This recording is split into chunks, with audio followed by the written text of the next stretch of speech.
Muito bem-vindos a todos vocês que me acompanham. O assunto de hoje é uma explicação genética sobre o câncer.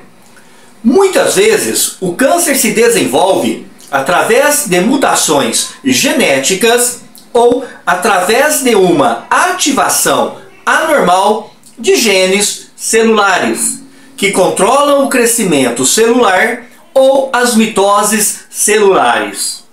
O interessante é que apenas uma parte muito pequena das células do nosso corpo que sofreram o processo de mutação vão produzir o câncer.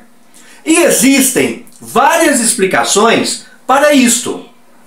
Primeiro, a grande parte das células mutantes apresentam uma capacidade de sobrevivência muito pequena em comparação com as células normais. E devido a isto, as células mutantes simplesmente morrem. Segundo, apenas uma parte muito pequena das células que sofreram mutação e que conseguiram sobreviver vão se tornar células cancerosas. Isto se deve ao fato de que mesmo as células que sofreram grandes mutações ainda apresentam controles normais que impedem o seu crescimento excessivo. Terceiro, as células mutantes que se apresentam potencialmente cancerosas são muitas vezes destruídas pelo sistema imune do corpo antes que consigam crescer e se tornarem um câncer. A explicação é que grande parte das células mutantes formam proteínas anormais devido à alteração dos seus genes. E estas proteínas anormais ativam o sistema imunológico do corpo, formando anticorpos ou linfócitos sensibilizados que destroem as células cancerosas. Vale fazer uma observação, na qual pessoas que fazem uso de medicamentos imunossupressores apresentam o sistema imunológico suprimido, e com isto a probabilidade do desenvolvimento do câncer é muito maior. Quarto, para que um câncer se desenvolva, é necessário que vários oncogenes sejam ativados ao mesmo tempo. Podemos citar um exemplo, a qual um desses oncogenes poderia promover uma rápida reprodução em determinadas células, sem que ocorra um câncer. Porque um gene mutante que seria necessário para formar os vasos sanguíneos, para levar os nutrientes a estas células cancerígenas, não foi ativado. A pergunta mais comum que todos costumam fazer é: o que provoca a formação dos genes alterados? Se pensarmos que um número incontáveis de novas células são produzidas nos seres humanos, esta pergunta deveria ser realizada de uma outra maneira. Por que nós não desenvolvemos um grande número de células mutantes cancerosas? Isto se deve a uma extraordinária precisão com que os filamentos de DNA são replicados em cada célula antes que ocorra o processo da mitose. E também porque o processo de controle genético repara qualquer filamento anormal de DNA antes que a mitose prossiga. Agora, apesar de toda esta engrenagem muito eficiente de controle celular, ainda assim, uma célula recém-formada pode apresentar características mutantes muito significativas após a sua formação.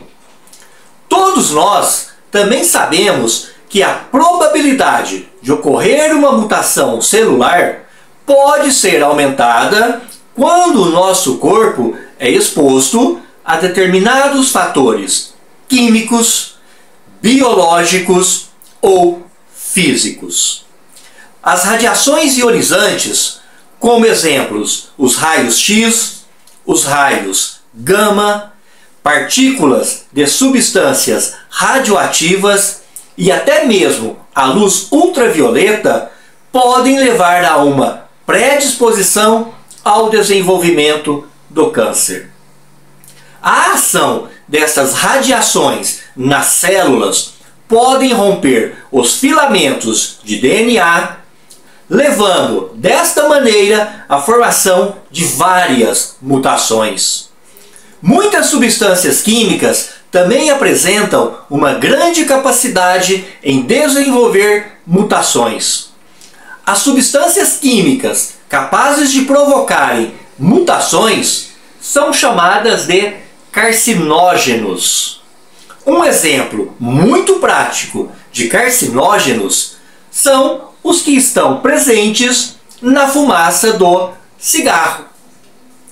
Outra causa de mutação celular é a irritação física que ocorre no trato intestinal, causada por alguns tipos de alimentos.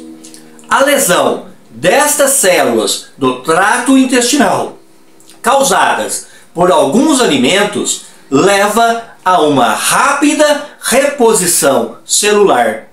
E quanto mais rápido ocorre o processo de mitose, maior a possibilidade de ocorrer mutações.